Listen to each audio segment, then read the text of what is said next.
Um, good evening. It's 6 o'clock now. So I'm very happy to be here and to have this opportunity. It's a challenging one, I have to say. I have to thank Cosmin and Freya for giving me this task of pulling together and inviting some questions and also from the audience on this group of papers, which I found really compelling and very diverse, of course, across multiple geographies and different types of institutions. And so I guess I will, I do have some kind of thoughts for each one of you, and then I will throw things out to the broader audience. I guess what I was noticing or picking up throughout these presentations, some common themes or common points of connection. One that struck me obviously had to do with movement. I mean, it's a very obvious one or a very general kind of topic or idea. Movement of peoples, of course. A movement of institutions, and obviously this theme of sort of voyages, the journey, as seen or depicted in certain works as well that were shared. I think even Catherine, you mentioned you were not, in an institution now, but you find yourself in this kind of pendulum movement as well as a curator, moving between different kinds of practices. And I think that idea of adaptation and as Raphael put it in the beginning, this idea of a sort of living organism, the institution as a kind of living organism. That was just sort of some thoughts of things connecting for me. Another thing I noticed or I thought was quite relevant or interesting in some way is when we talk about institutions and we talk about past, and I think each one of you did talk about the past in different kinds of ways.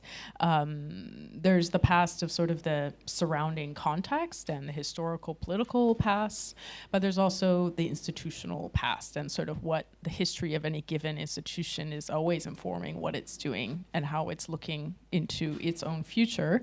And that's something that is, as somebody myself who's worked in institutions and outside of them as well, it's a hard thing to communicate with others or people who are not necessarily of that field. That you're as someone in that institution, you're always grappling with that sort of institutional history and past. That it's always in a way kind of inescapable, and it's always folded into everything. The other thing, of course, that was I think because of the nature of the topic of this conference is. In various ways, all of these presentations touching on and responding to various situations having to do with the current moment or responses to sort of capitalist or neoliberal sort of systems, which I found interesting that in the first two. So I mean, I thought also thankful to Freya and Cosmin for organizing in a nice kind of order in a way, because I thought the first two presentations have a nice kind of connection to each other, and then the last three, which are maybe as more grouped together as a slightly more disillusioned group, but yet nonetheless, I think I want to go there. But it is. I mean, I say that kind of seriously, but kind of jokingly, because I think it's relevant to where we are here, and particularly with the role of institutions as a whole, as their sort of history and the course of how institutions have formed and deformed and mutated in different parts of the world, and where we are here in Hong Kong or in Asia generally. There are, particularly with regards to arts, and not even getting too specific in contemporary art per se, but institutions of certainly institutions of a public kind are not so common, or if they do exist, they tend to follow fairly prescribed routes or pathways, and there is a kind of frenzy and excitement for building institutions here, so it's this kind of counterpoint for noticing how in other parts of the world there's a kind of shift or change or certainly a different kind of perspective to bring. So I guess my first, I'll just start off by maybe bringing the first two presentations into discussion a little bit with one another, because I guess they, to me, had a lot of kind of interesting connections or parallels, or at least like sort of flip sides maybe to one another, both maybe addressing issues of sort of like misconceptions in some way, or sort of how there might be misconceptions coming from audiences or viewers, issues of sort of, I don't know, self-representation, or sort of one, commanding the sort of, voice of the maker or the locale or the creators of these particular, whether it's historical objects or contemporary works. And maybe my first sort of comment, I guess, starting with those two. So for Raphael, maybe because I noticed in your presentation when you were speaking a lot about the sort of about the rarity of the cultural institution in the context that you're working in Zimbabwe, and that you're having to, in many cases, sort of advocate for the importance of these kinds of cultural institutions, and that has been part of your role there. So I had kind of, I guess one question was about, like, in that amount of time that you've been in the institution, to understand more of what sort of changes you had seen in that context, or advancements or changes or progressions that you'd witnessed. But another thing was also because you didn't mention as much in your presentation about the sort of, I don't know, maybe the sort of question that comes up quite frequently with institutions and or with these kinds of questions is about, like, I don't know, about capital, about value, or about the market. I didn't know if you wanted to add anything about that sort of context in for the National Museum, that if there is any, I don't know if there's another perspective that can, like, sort of link in with these discussions that seem that some of the other presenters were commenting upon, about, like, the sort of role of the larger sort of capitalist neoliberal institution, but within your particular context, if there's some examples or something you would want to highlight or to expand that a little bit. Once again, good evening. Thank you very much. I would say some changes I've seen since I joined the National Gallery of Zimbabwe is, I worked for more than 10 years as an independent curator, and then when I returned back to Zimbabwe in 2010, this was after a few years in London, and my colleague, B.C. Silva, I used to meet in London every time when she comes to London. She used to say to me, "What are you doing here? Go home." And I didn't really get it because all the time she comes, let's meet for coffee at ICI, let's meet for coffee at the Trafalgar Square. And then later on, it really clicked into my mind, and I said to my wife, Matilda, it's time to go home. But I was going home at a very critical time when the inflation in Zimbabwe had was really high, where we had $1 trillion note. And yes, I returned. And I was jobless for a couple of months and no idea of what was going to happen. And later on, the National Gallery has been looking for a curator, and I arrived at the National Gallery. And then you arrive at an institution where there's no funding, where the inflation has gone really high. What do you do? One of the things that I thought of, or a project that I thought of, was in 2001, I was a curator in residence in Switzerland at the Centre Pascal, working under the watchful eye of Andreas Meyer. Then in that same 2001, I had an opportunity to go to Venice. And whilst I was in Venice, I did not see any visibility of an African pavilion. So that really stuck into my mind. So in 2004, I curated an exhibition at the Manchester City Art Gallery called The Visions of Zimbabwe. Then tried to take that same exhibitions to Venice in 2005, where I had a meeting with the two Spanish girls who are Rosa Martini and the other one. And so when I arrived at National Gallery, it was one of the projects which I gave birth to. Then I remember when I was talking to my director to say, would like to see a Venice Biennale project, and say, why? And I said, the controversial African pavilion was still in my mind, and because, like I said earlier on, that Africa is not a country, so I thought that was really something which needs to be put to rest. So then my director said, but where do we get the funding? Look at the situation. I said, let's look further. And I had a contact with Andreas Meyer, who was the head of visual arts at the British Council, because she's the one I also talked to when we tried to do the Zimbabwe Pavilion in 2005. So she said, brilliant idea. But she said, okay, they can put £80,000 to the project. But will you be able to get the other money? I said, yes. So that's how we realized the Zimbabwe Pavilion.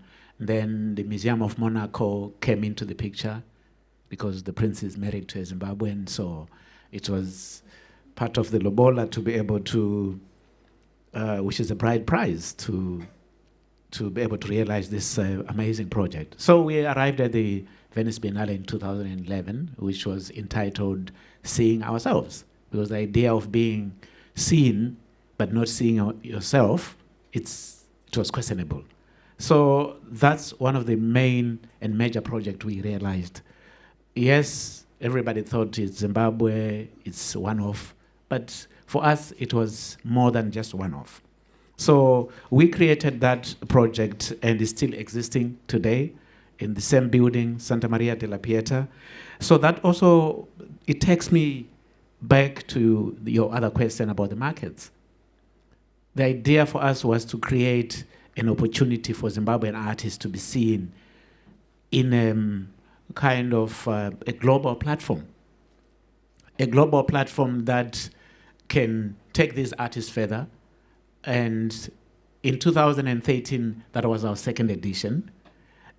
The 2013 was bigger in a way that it gave the international community and the global community confidence in what we were doing. So the three younger artists we took at the Venice Biennale, now they are signed with London galleries, South African galleries. And we are very lucky in a way because we're just 1 hour from Johannesburg. So then that creates a bigger opportunity for Zimbabwean artists, because you can jump into a bus or you can jump into a 1 hour flight to Johannesburg.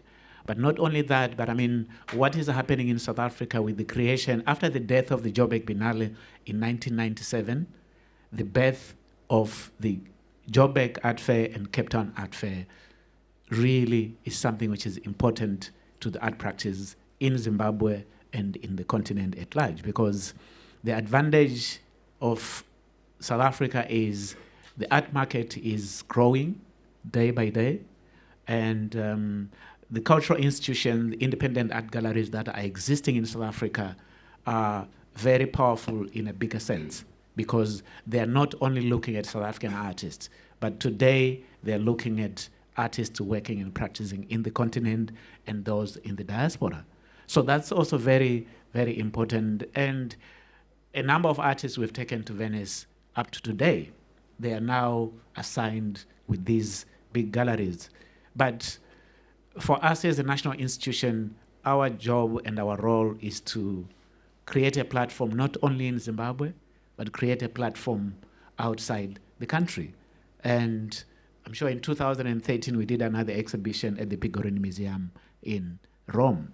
So that was an exhibition that came out of the need to create platforms not only in Zimbabwe, but outside.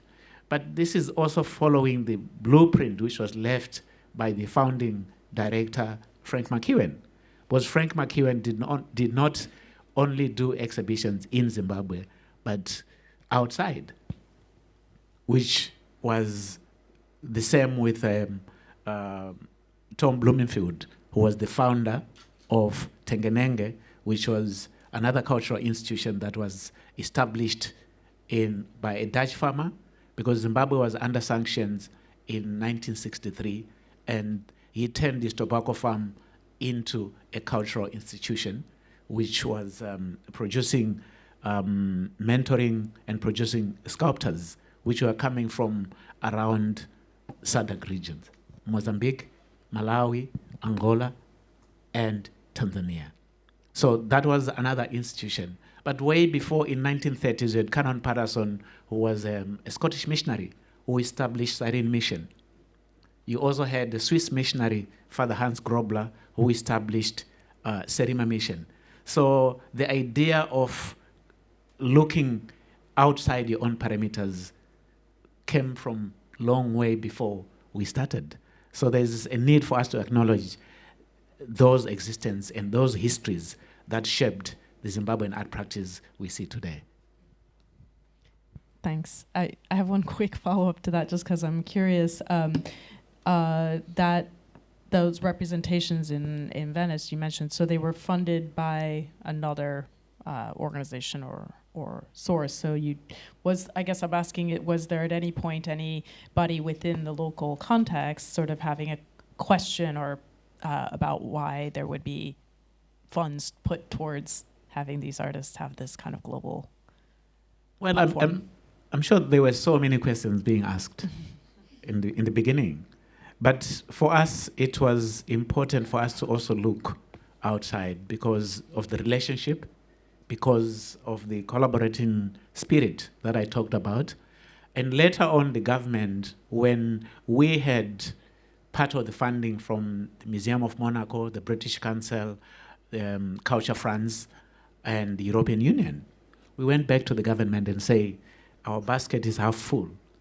Can you fill the basket? Which they did, but it was also a moment to convince the political elite to say we cannot fly our flag with other people's monies. There's a need for you to chip in.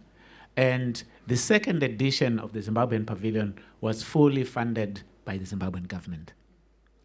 The third edition by the Zimbabwean government.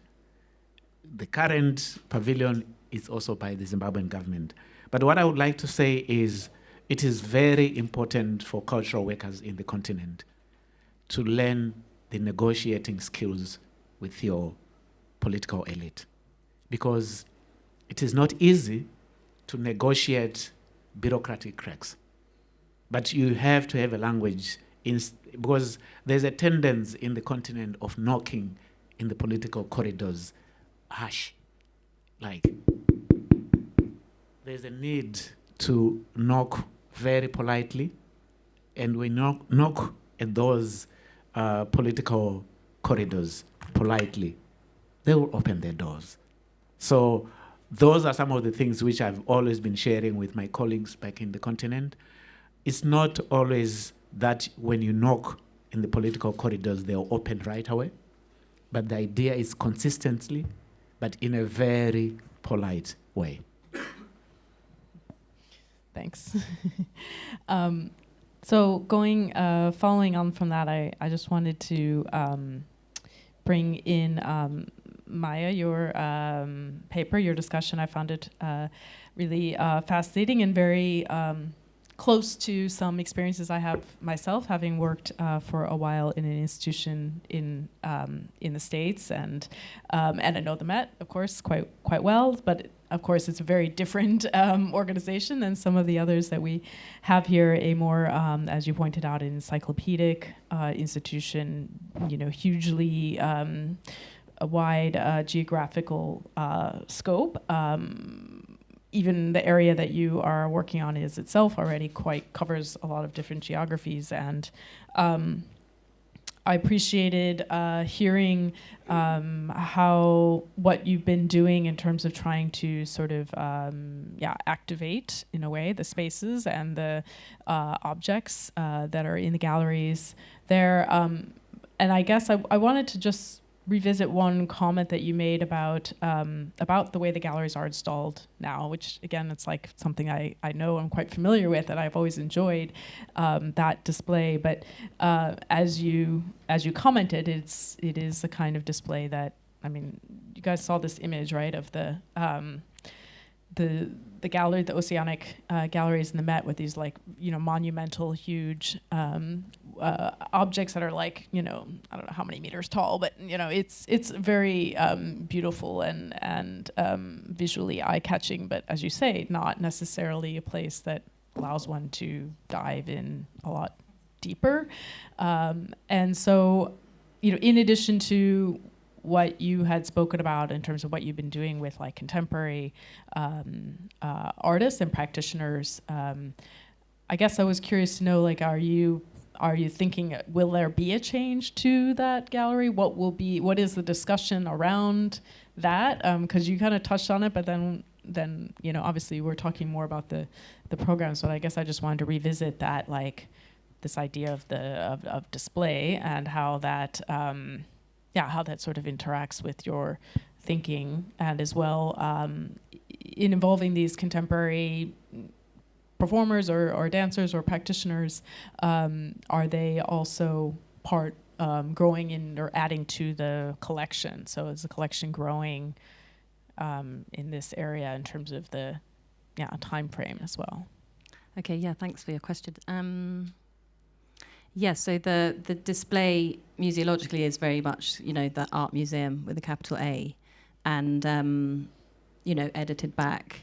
There's a kind of house style at the Met, which the designers kind of lead as a department. So the idea not to kind of over-mediate the encounter that one has, the visitor has with a kind of artwork, and this is being kind of debated a lot in the museum at the moment about where the place of digital, especially, how we might move into that realm.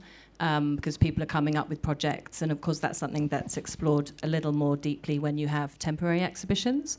But in the kind of hallowed space of permanent galleries, it's almost as if we don't want to kind of be overly authoritative, I guess, to visitors. And actually, the museum is a really rich resource for artists, and they just did that. 100 artists chose their favorite works, and kind of a lot of people do say that they do want that kind of experience, kind of meandering through the museum and kind of finding things and trying to kind of receive from the works themselves. But yeah, we're at a really exciting time because the wing is 35 years old now. We're the Rockefeller Wing, so the galleries in that wing are for the arts of Oceania, Africa, and the ancient Americas.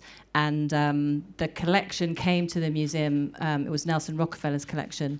It was the Museum of Primitive Art downtown. And he had made that collection along with Robert Goldwater and René Darnoncourt very strategically as a response to the fact that in the 30s, when he, as a trustee of the Met, approached the museum and said, if we're going to be truly encyclopedic, we need to include the arts of this, these other places. And it wasn't the appetite of the museum, let's say, at that time to do it. So he went ahead and built his own museum. And so the collection is very much the profile of 1950s tribal art market interest in kind of men's ritual sculpture from Papua New Guinea, that kind of last place in the world to be, you know, that whole kind of myth making of lost cultures and the last places to be kind of discovered in the world.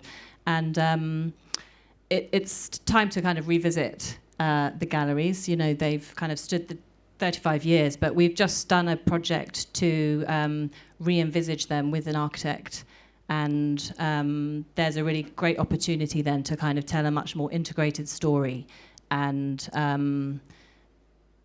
yeah, I got to know the collections pretty well, kind of deciding how we might kind of update, you know. But whether we'll be able to, yeah, I think there'll be kind of points in the trajectory that you make through the galleries where you'll have very much an opportunity for the to kind of get the kind of contemporary aspect of those collections in that kind of digital project I hinted at with the Cuomo ceiling and other points of kind of intersection. In terms of whether I'm acquiring works and how we're kind of capturing, in a sense, those ephemeral connections and encounters that we're kind of facilitating in the galleries. Most of the work I've been doing is kind of quite off the radar in a way. It felt quietly subversive at the beginning, just to invite people in and to have them come into the gallery. And, you know, when Sio kind of unrolled, we took our shoes off and kind of unrolled this huge Ngatu Uli that he'd been painting during his residency in Brooklyn. And it was kind of like the walls of the gallery spun around and we were all kind of looking down into, you know, this black ocean, and he'd kind of overpainted it. So there was a kind of the brown black, the kind of green black, the red black and the blue black, all kind of in this Ngatu Uli that he'd created. And I would like to acquire some of those works, but my priority at the moment has to be to expand the historical collections. But I am working with colleagues in modern and contemporary, and we're trying to kind of collaborate in terms of, you know, bringing in some more funds, really, to acquire contemporary works, yeah. I mean, that's a challenge for anyone as well, when you've got kind of performance art and spoken word and those kinds of encounters, how to kind of capture that for the archive or for, you know, longevity. So, yeah, I'm playing with that all the time. Yeah, I'm sure people in the audience may have more questions on that. So I guess moving along, because I'm conscious of time, Zdenka, your presentation, I enjoyed your speaking about this idea of like the sort of illusion of national museums and whose history is on display. And then you ended with this subject about the crypt and sort of something, the sort of hidden, or the real, I think you mentioned something about the real truth, or something is, like something about the real truth of a building is hiding. So I guess I wanted to ask, because I think it was mentioned more than once in your presentation, this idea of a sort of real truth. So I guess I wanted to ask what that is for you in relationship to, yeah, to an institution, or what were you referring to in that, in some more specific way, I guess? Actually, it is a real truth is actually real. It's Lacanian term, real. So it happens when, you know, there is a gap between two truths. Let's say one is, let's say, in my case, in the case of my presentation, it's the truth of the National Museum. So there is still the canon of let's say, national art. So it doesn't mean a canon of one nation, but a canon of, you know, people who live in one territory or are related to the similar histories. And the mission of the National Museums, so if you read the Constitution Acts of the National Museums, most of them, I'm more familiar, of course, with European institutions, then you would find many similarities. Also today, when you when you read, the priorities of European Union. So it's very similar. So it is how to inform, the awareness of belonging. So it is about the belonging to, let's say, in traditional terms, to one nation, and today belonging to Europe, which is multinational, of course, but it's still, belonging to certain identity. And when we talk about, if we agree that something as global neoliberal system exists, then this would be in the contradiction. So the gap between these two truths, it's real. So this is the real thing. So, and I think that one of the most important tasks of the institutions today is to, to make visible the mechanisms of governance. And again, if we agree that the governance today is linked to this global capitalism, then we have to think what happened with the state and what happened with the state economy. So if we see the Greece, for example, as example, of course, Documenta is linked to Greece and all these things. And if we think about the new states in Europe, as Slovenia and former Yugoslav states are, then we will find that all those countries somehow lost sovereignty due to the processes of global capitalism. So once we lost the sovereignty, there is a question: what happened with this national? Because the things are linked together. So again, I think that this is our task to think about the contemporary from the perspective of the dominant forces that run the world today. And for the museum, and I would link here to the question of contemporary, for example, Catherine opened, I would say that for the institutions, it's very important to think all those terms today from the perspective, not only from the perspective of the global time, but also from the perspective of the local time. So I think the time is very important today. So there are many issues that we can link to this idea, that how important today time is. It's more important than the space.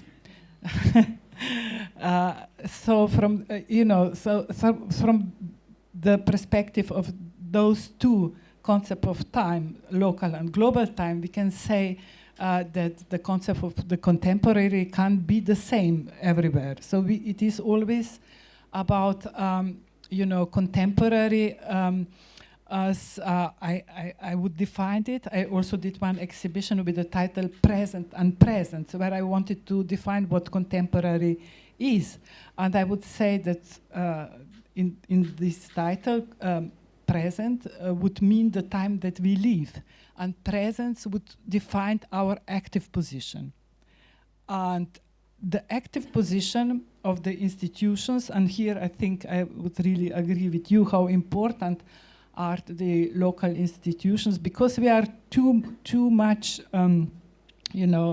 trapped in the different dispositives. Also these big exhibitions, doesn't matter how generous they are towards diversity and towards different concepts, but they are still dispositives that are supported by some power positions. So it is very important then to think more the institutions in performative way.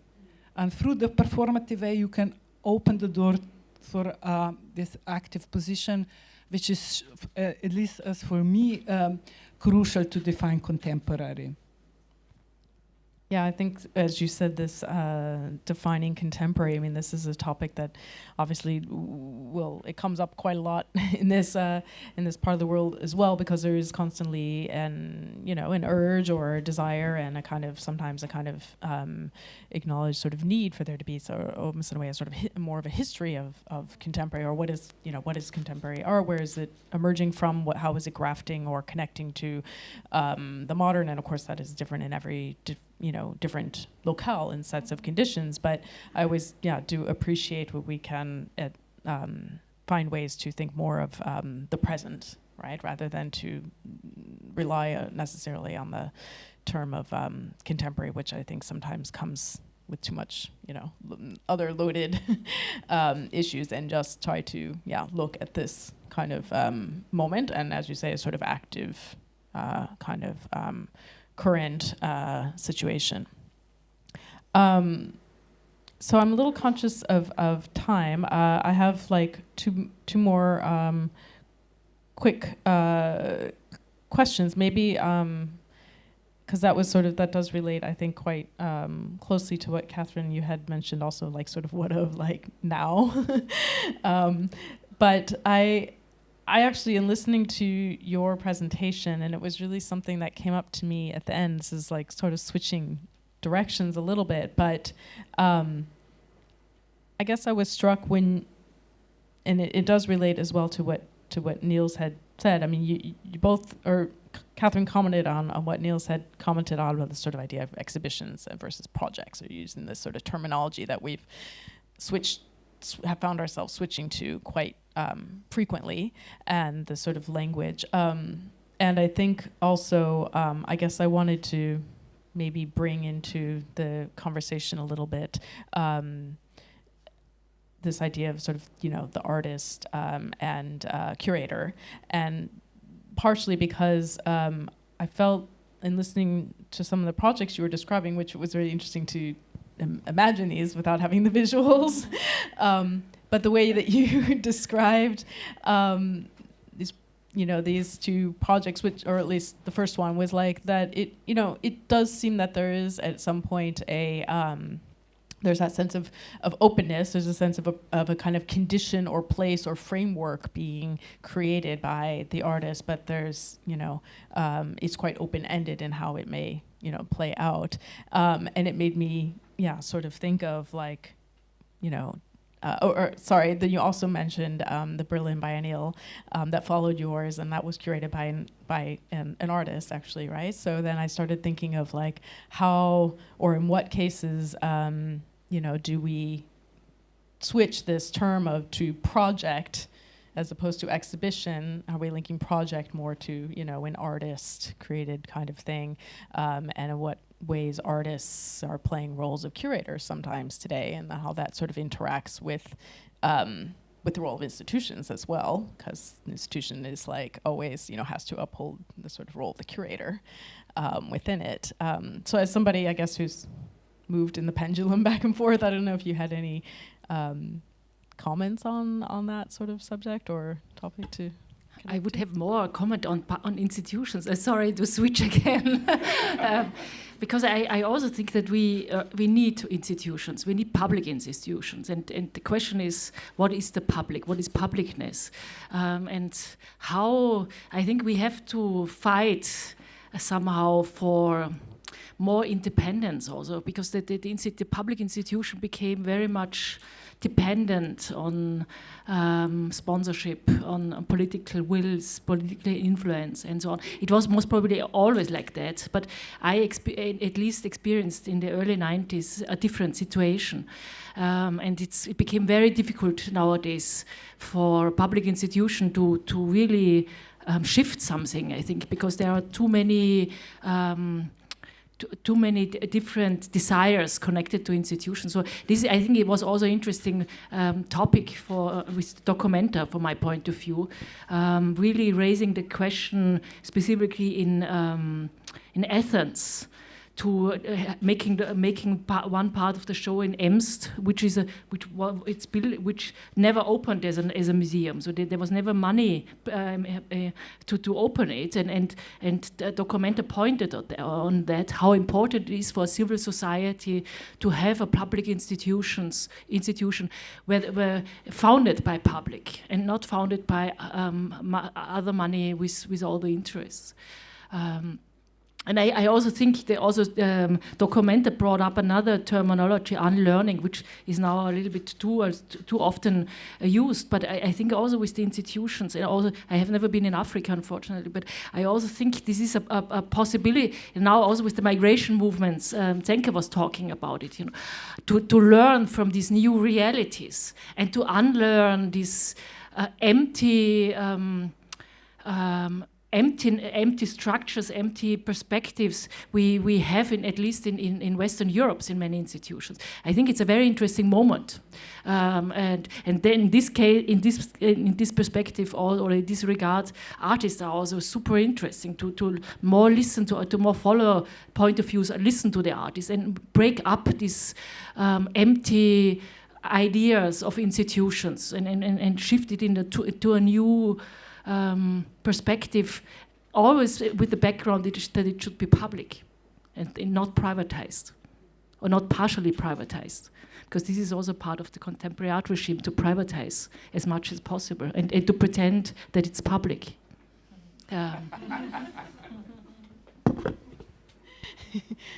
So then, Niels, do you want to pick up this artist curator question I mentioned? Hi, can you hear me? Yeah. Well, I have a problem. I have a problem with my back after being on a plane for 14 hours. So the solution is very easy. I'm going to stand. So please forgive me, but it feels way better. Also, I oftentimes feel like that's really my role, being a problem solver.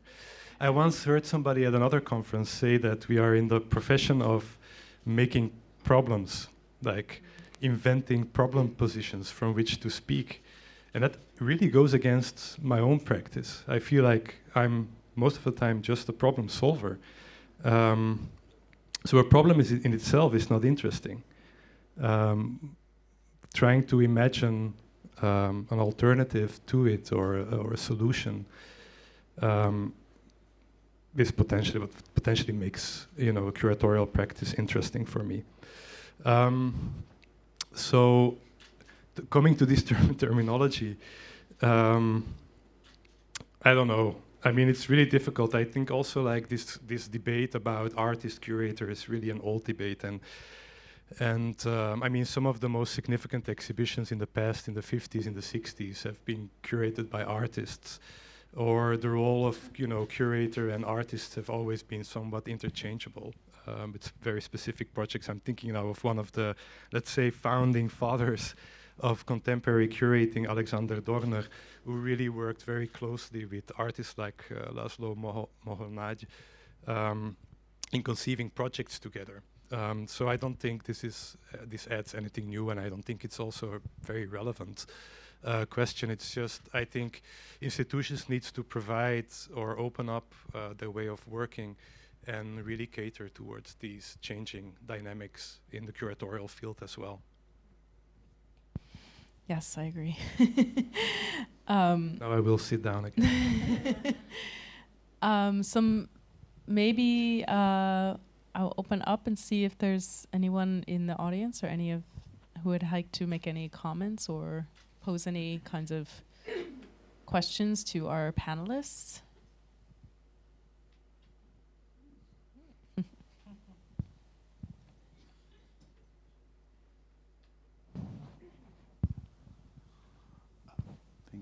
Thank you very much. I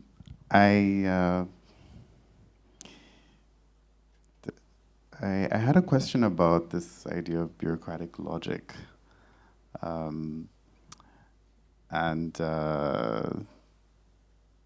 Because I don't know how one qualifies the term bureaucratic, or how one qualifies the relationship between bureaucracy and logic. I think the two things are kind of contradictory because, in a sense, bureaucracies perhaps they're not intelligent, are they? I mean, they're sort of kind of automatic and they're meant to sort of drive a point home. And so yeah, that's one. And then the other one,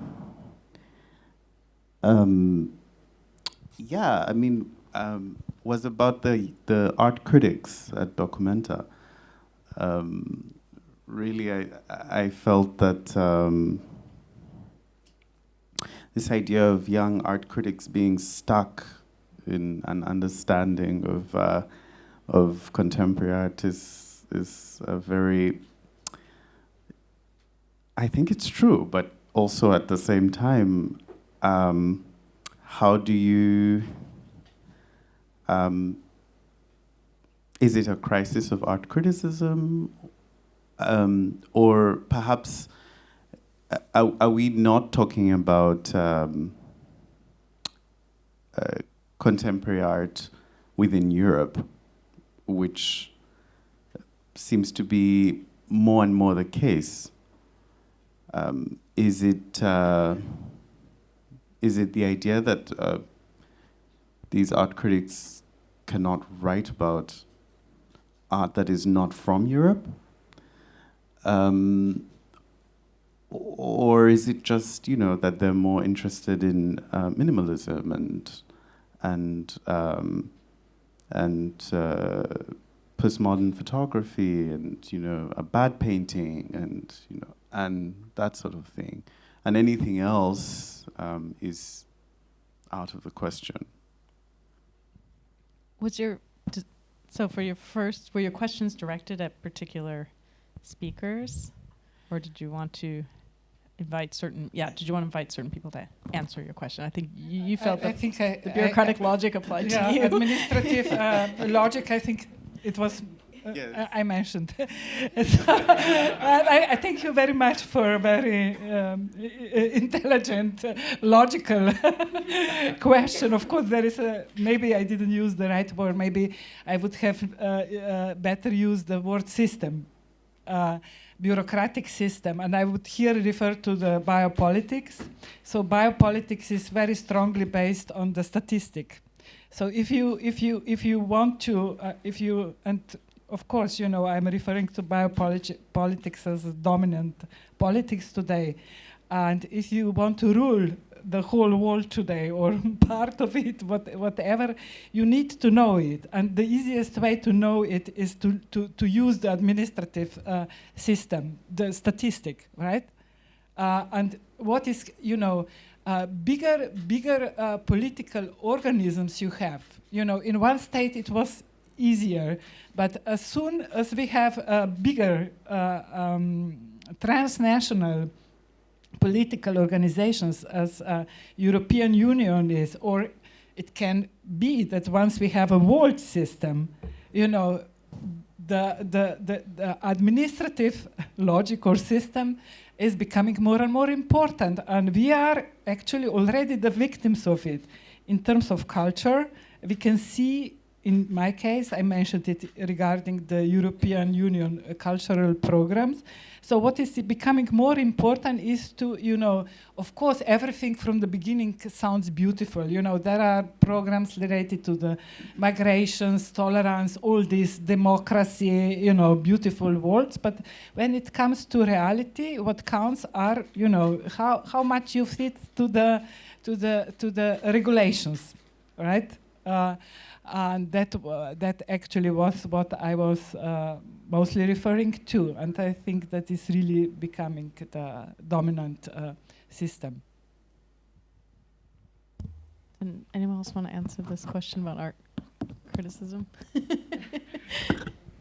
I think it has also a lot to do with the logic of media, or how the media are functioning nowadays. They have to produce very fast. and negative news are the better news to sell. It's all also about selling. And this is one aspect for sure. Even, and I speak only about the German-speaking newspapers, because this is what I mainly perceived, specifically German newspapers, which I really thought it's very interesting. And I worked in Germany for 9 years, so I know a little bit also the situation there. And I think everything is too fast in the meantime. So the Times issue, what Zenke brought up, is also crucial for the critics and media. And there is for these young people not time to investigate, and to reflect their own position as art critics. I think this is also something. It became part of this cultural industry issue, which is, for me, not really, because negative criticism can be very productive if it's a very intelligent criticism, but it's very rare in the context of Documenta. It was very rarely productive because it was a repetition of issues someone brought up, and then it was rephrased somehow in the newspapers. And it shows me also that we are also in Europe, again, sorry that I always only can speak about Europe, but especially in the Western Europe, that we are, the intellectual, the necessity of intellectualism somehow is not taking anymore so important maybe as it was in the 60s and 70s. So we're missing a little bit also but to develop intellectualism, you need time, you need experience, and so on, and this is not given anymore. I have the impression that the cultural industry is too fast. We have too many biennials. I'm also one of the biennial curators. Too many biennials, too many exhibitions, too many productions, too many publications. We can't absorb it properly anymore. And I'm sorry, Catherine, I just want to add just a little bit on what you said. This is really, really provocative. I very much agree with your position, and I was told recently by an artist called Julia Shares. I think she is an American artist who is now based in Berlin and very known for her work on spy kind of like systems. She said that curators are also extremely shallow in their approach.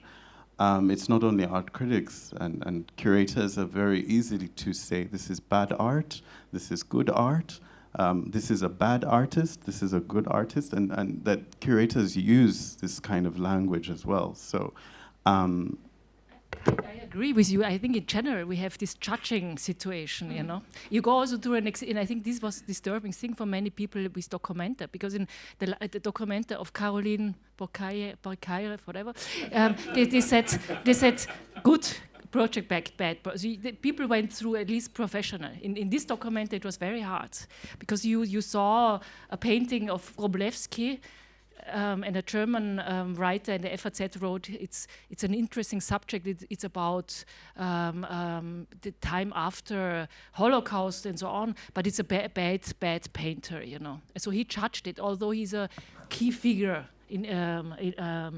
for this period of time in East Europe, and I think it is a key figure in the artist general. But we developed this kind, and we have the same problem in politics as well. It's so hard to develop political point of views, because there's always judgment going on. You know, everything is judged. And there is no debate.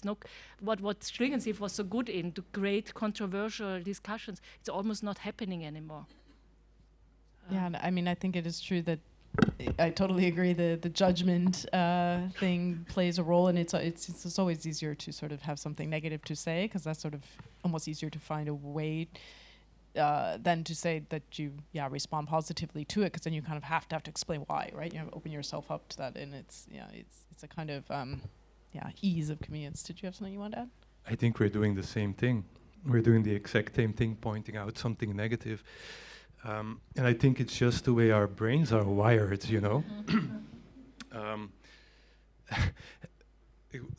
I kind of liked your comment about disillusionment. I'm not disillusioned, but when I started at the Apple, people in Amsterdam came up to me at the opening saying like, "I'm so sorry. I'm so sorry for you." And I was like, "What are you talking about? This is a wonderful opportunity for an organization to reinvent itself, to rethink its own position and also what it means." I mean, I think too often, and this also goes up for the state of criticism, for the state of cultural producers, etc. We wallow into this thinking about crises, and then entire conferences are being organized about the current crisis in art criticism, the current crisis in biennials, the current crisis in art institutions, etc., etc., etc. I think it's way more productive to do the opposite, and maybe we should stop going to these conferences, addressing problems, and just working on an alternative on our own terms. Yes, appreciate that. One more question in the back there.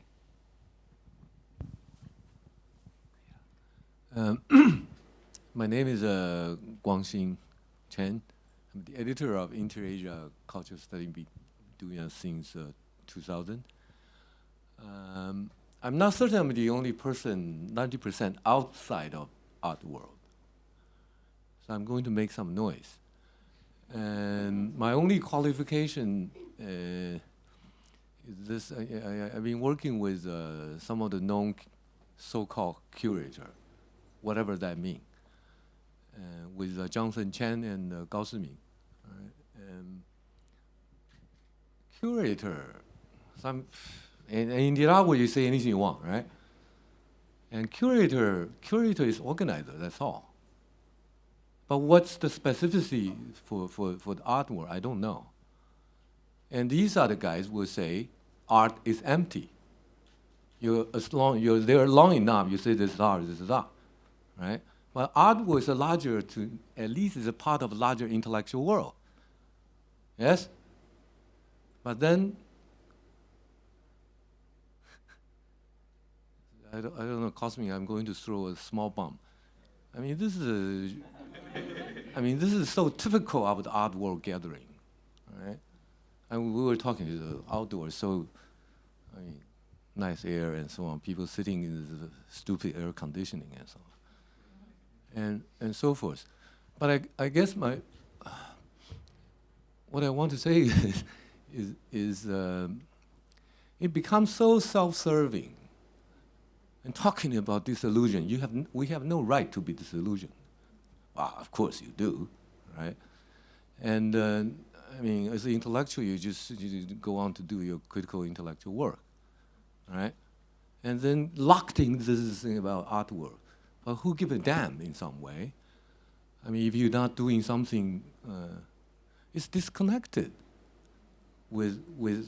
I mean, artwork gets a lot of things like arts biennial from, people's money.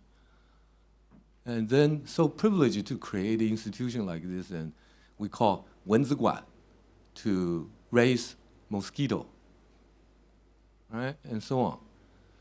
I mean, so I think it's a completely narcissist in a lot of way. But I have specific question for Raphael. In London, I've been working with Stuart Hall. And your home ground, I've never been, with Sam Moyo, right? Who is great inspiration for Tricontinental Project. I went to Codesria, the Council for the Development of Social Sciences, created by Sami Amin. And so to me, it's a little bit, I don't want to say surprised to hear what you have to say. But I want to know, to my understanding, most of the critical intellectual in Africa have a Pan-African angle, right?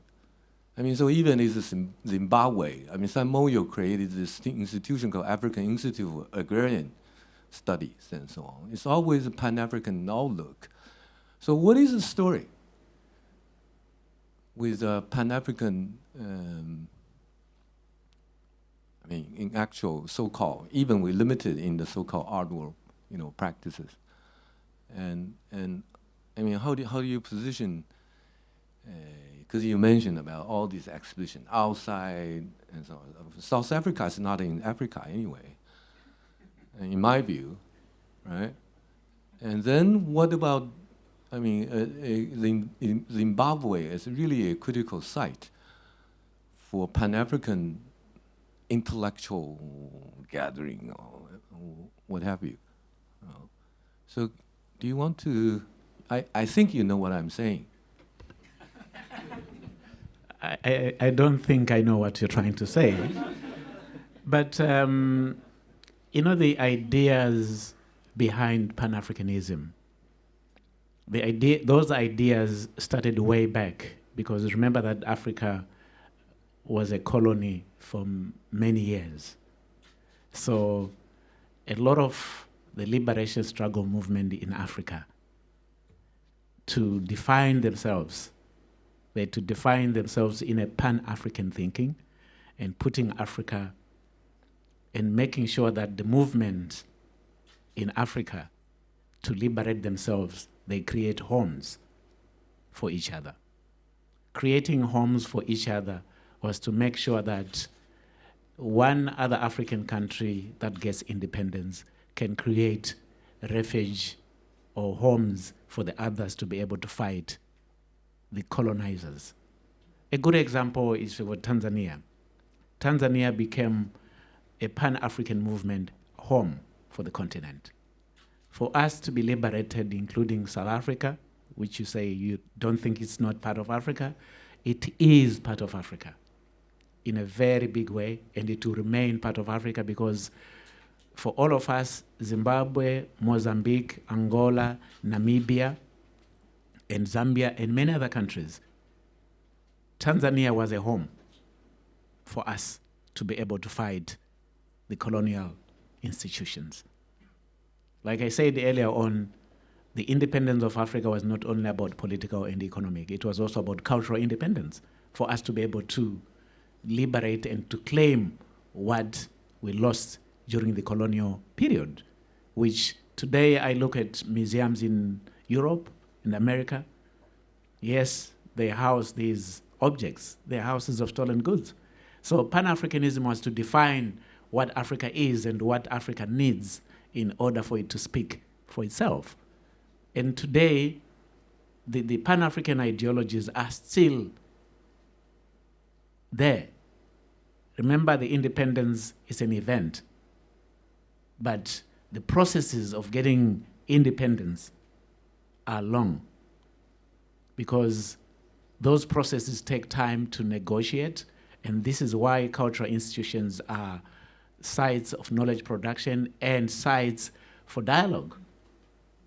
For us to be able to reclaim what we lost during the colonial era, you're not just going to grab, but you have to negotiate. You have to dialogue with other institutions that are there, with other institutions either politically, economically, and other ways.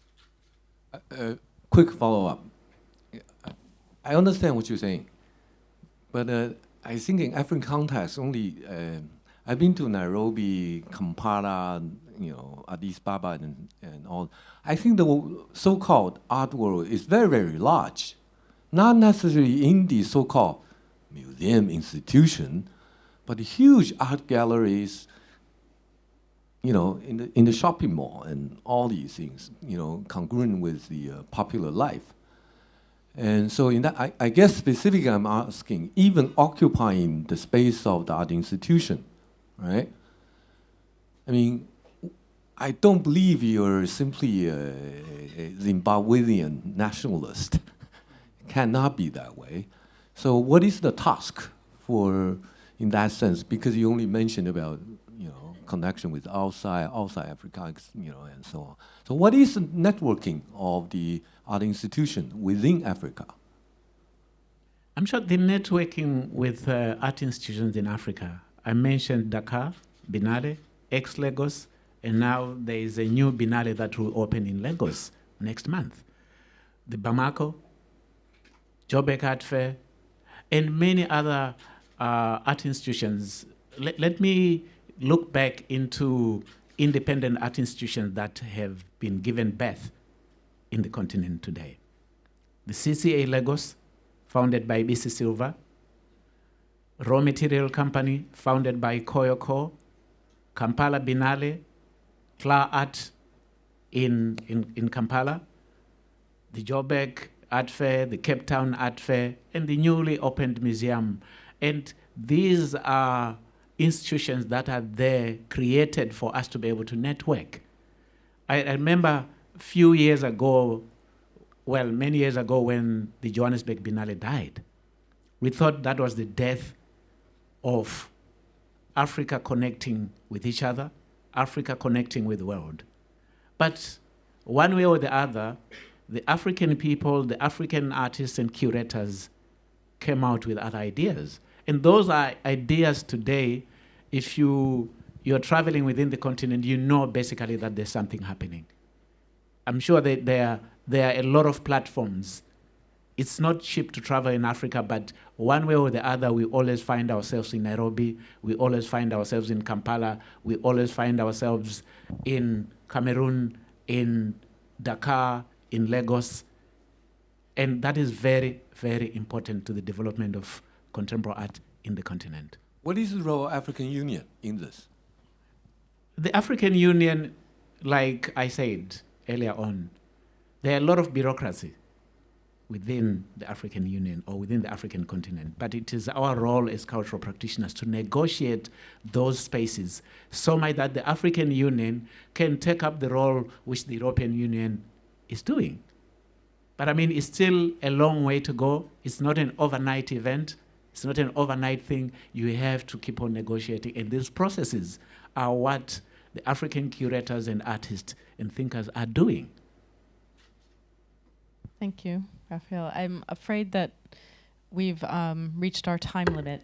So I think I know there's more questions, so I'm really looking to our organizers. One final question? Okay.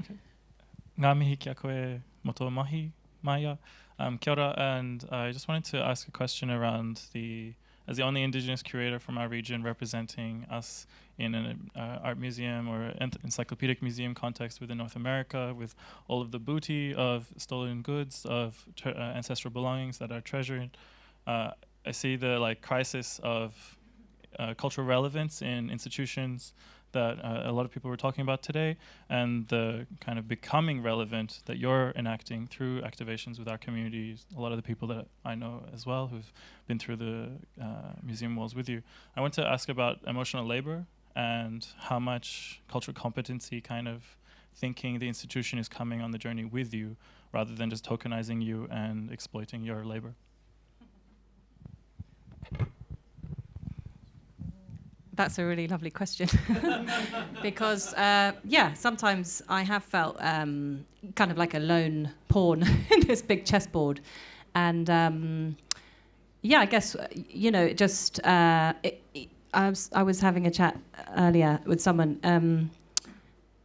What we've been doing has been it's kind of grown quite organically. Like, I didn't really set out to do this. I think it actually has been recharging my batteries and making me find my kind of anchor point, being away from, all my kind of points of reference. So I rock up to this huge city and try and make sense of this collection, and not with a huge community there. There are Chamorro people from Guam, there's a Hawaiian community in the city, but trying to kind of make sense of those collections in a major urban, center, so-called kind of center point of the art world, how to kind of draw out these eclipsed histories and kind of put ourselves back on the radar. So I guess it's been nourishing me, and it came quite naturally what I was doing. So the museum, funnily enough, is really wanting to go on that journey, and it's been about building trust, actually, primarily. And so I arrived at the museum, I think, thinking that I was kind of going to be pushing, and then I kind of realized that people want to be led, and they kind of want to go through that journey together. So having built a bit of trust, now we're kind of moving in the same direction. And what happens is, once you're outed as someone that is trying to kind of do these, activating space and animating the collections, you kind of realize that there are these other kind of points of coordinates, let's say, in the museum of other people doing similar things. And so one of the things that Rosanna did during her residency was to host an indigeneity workshop, and that was really productive, and it kind of talked to a lot of conversations that were actually going on in the museum about diversity and access and indigeneity and the coming of a major Native American collection, the Dyker collection, which won't come for the first time into our department. It will go to the Americas Wing. So, you'll be able to see Native American art folded into that narrative. And so, yeah, the dots are all connecting. And so the institution wants to go that way, and it is, and that's, vital. So it's cool. Thanks. Thank you. All right, I think we will wrap up. So I want to thank all of our panelists for their great papers and their participation in the conversation. And thank everybody, and then reconvene tomorrow, right? Yeah.